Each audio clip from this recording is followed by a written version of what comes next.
ஏர் ஆரன்களை அலறவிட்ட பேருந்து ஓட்டுநர்களை அலறவிட்ட வட்டார போக்குவரத்து அலுவலர்.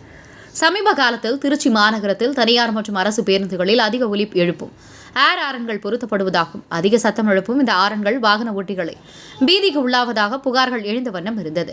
இதனையடுத்து திருச்சி ஸ்ரீரங்கம் கிழக்கு வட்டார போக்குவரத்து அலுவலகத்திற்கு உட்பட்ட சத்திரம் பேருந்து நிலையத்தில் வட்டார போக்குவரத்து அலுவலர் குமார் தலைமையில் மோட்டார் வாகன ஆய்வாளர் செந்தில்குமார், பிரபாகரன், அருண்குமார், முகமது மீரான், செந்தில் ஆகியோர் திருச்சி சத்திரம் பேருந்து நிலையத்தில் திடீர் சோதனையில் ஈடுபட்டனர்.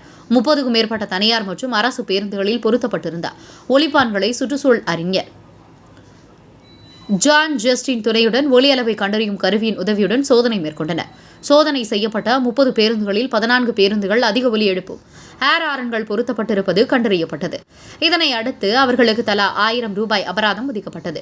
பொதுவாக காதை கழிக்கும் வகையில் அதிக ஒலி எழுப்பும் ஒலிப்பான்களை பொருத்தக்கூடாது என பலமுறை அறிவுறுத்தப்பட்டது. 90 டெசிபலுக்கு மேல் ஒலி எழுப்பினால் அபராதம் விதிக்கப்படுகிறது. அந்த வகையில் இன்று நடைபெற்ற வாகன சோதனை அதிக ஒலி எழுப்பிய 14 வாகனங்களுக்கு தலா 1000 ரூபாய் அபராதம் விதிக்கப்பட்டது. இனிவரும் காலங்களில் அதிக ஒலி எழுப்பும் வாகன ஓட்டிகள் மீது கடுமையான நடவடிக்கை மேற்கொள்ளப்படும் என அதிகாரிகள் எச்சரித்துள்ளனர்.